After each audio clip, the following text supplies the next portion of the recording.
Okay, what I said was, John Bedell asked you Saturday evening, I think it was Saturday evening, to help clean and do some maintenance here.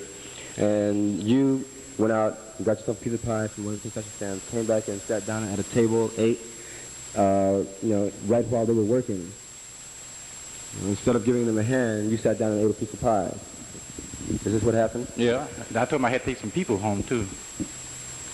Well, why didn't you go about doing that then, instead of coming in, sitting down eating a piece of pie after the brother had asked you to give him a hand? Well, they were ready to go in a few minutes. Say what? I didn't hear you. I said they were ready to go in a little while, in a few minutes. Then you could have helped them for that few minutes that you were waiting for those folks to get ready or whatever they were doing. If they were getting their luggage off the buses or something, you could have lent him a hand. That's all he asked you was for a hand, because he was short-staffed Saturday. When is this? When is this occurrence? Saturday evening after the meeting. Brother, I want to tell you, bluntly, when you put the whole arm of the church out, all the praise and all the dancing and all the shouting, all the tears in the world, and I saw you crying last Saturday about gratitude over getting out of a mess, but all that means nothing to me whatsoever. When we're still in that mess, and we got to fight that mess through, and we're going to fight it through as your family.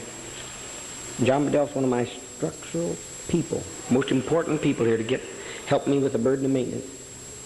And you start this thing just hours after having some difficulty. It makes me wonder, because if it wasn't for your family right now, you'd be in a real spot, and you know it. It's the only thing you got working for you is the family, the legal counselors here, and then hours after, I'm not just speaking to you, Herman, I'm speaking to people in general. There ought to be evoked a spirit of gratitude that will prevail, last longer than just one moment. But you sit down and eat a piece of pie. You could have also helped him for that moment while you were waiting on those people. John Bedell's overworked. And it's really difficult. I mean, he stays here and slaves until 3, 4, 5 o'clock sometimes. And it's just he and maybe one or two other brothers, Phil Blakey, and maybe one other brother that they can barely get to give him a hand. He'll never leave. He never leaves unless I dismiss him. He'll sleep in a chair, and he was doing it 4 or 5 o'clock the other morning, and it's morning after morning after morning. And of course, everyone's had their share of difficulties. He has had his, but for months he's created no problems. Well, over a year he's created no problem. And he's shown a redemptiveness for his problem. And all he did was something that hurt himself. But what you did, man, was something else, even though it was hysteria. But when you took off like that in the car, that was my hesitancy for you to get a car in the first place. Someone has not driven so long. So you get a car and you go out and you don't want to get in it. You run over fences and cars and toys, and you could have killed somebody. And then you leave the scene. And I don't know what you know about law, but that's a serious business when you leave the scene. But we're not going to discuss that, I guess, if that isn't the proper thing. Probably you didn't really leave the scene, but in your mind, there was irresponsibility in your behavior, irresponsibility. And it seems though this pattern is carrying through in your work. You want to elaborate on that? Herman, at the hospital Sunday night, this Mexican man named Frank Bean that was working at the county hospital with me brought his daughter in. And he said to one of the nurses there at General Hospital, he says, there's a colored man at the county hospital, and he's the most lazy man I ever met in my life. He spends 3.5 hours in a row watching the ball game without stopping. He watched the ball game from 10:30 this morning until 1:30 this afternoon.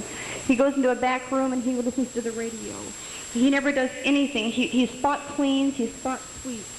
And he says, I'd really like to see him get fired. And Who said that?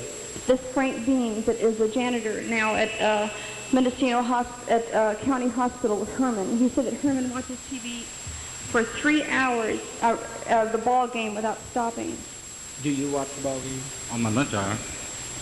Where are you? Where are you in consciousness? You're interested in ball games here? Brother, do you understand? I like to be like I feel to be, a loving father. And the easier I am, the more of this I put up with. Herman I want to have it exposed and pulled out inch by inch. Is this true, Herman, or is it not true? Yes, it's true. Why did you lie to me? But I do my work. He was wrong about that. Yes, well, why did you lie to him? Because the lunch hour is not the only time you've ever done it. You knew you were lying to me. And I know it immediately. And I'm tired of letting you people get by with this lying because I'm just simply not interested in going into each of these little things and dig. But I know immediately when somebody lies to me. I may look at you and just look at you straight and let you lie. Or I may do just like I did then and say, I'm getting tired. You lie very nicely. You lie just very straightforwardly. You shook your head like you had been attacked unrighteously and unfairly.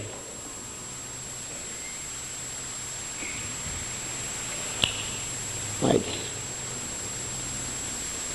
Herman has even gone to the San Francisco Bay Area to ball games there, to the giant games, I believe it is, on the weekend, and paid money to go. You have 2. And you came back and slept in my car and went to work from my car. You did too. Don't lie again.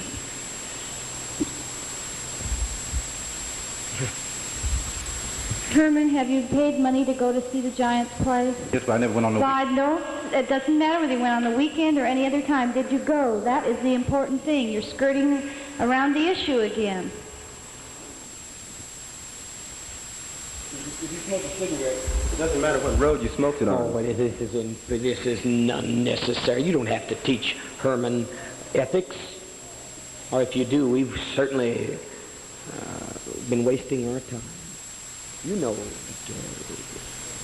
whether it's a weekend or whether not, we've talked about the capitalism of ball games, the exploitation of blacks by sports clubs, the miserable revelations. I spent 2 or 3 sermons straight talking about the revelations of a former ball player, how they give them hypodermics that kill them. You get more energy out of them, make them muscular, but it finally kills them or makes them addicts. And they're all involved in these barbarous misuse by these organizations. And the homosexuality that was sadism, sadistic homosexuality encouraged by coaches, we all went in this. You of course may have not heard it, I don't know. Some people don't hear anything, it goes on again. You sit here, but you don't hear it. And also you're chewing gum. Excuse me, could we have everyone please listening when Father's talking and not reading the newspaper? Who's Thank reading you. the newspaper? Bernie. Who's reading the newspaper? Uncle Bernie. We're sitting there looking at the Sun Reporter.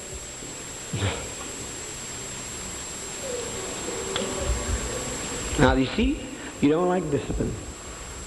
You don't like rules. You don't like counsel. People say the counsel's too aggravating. Because I'm the father and intend to love my children too much, to indulgence, you've got to have a tough counsel. Counsel has to take an unloving role of what it seems to be. Really, it is a loving role. Somebody's going to have to go. Somebody's going to have to take a walk. I think so. This place is getting in danger because everyone thinks that you can get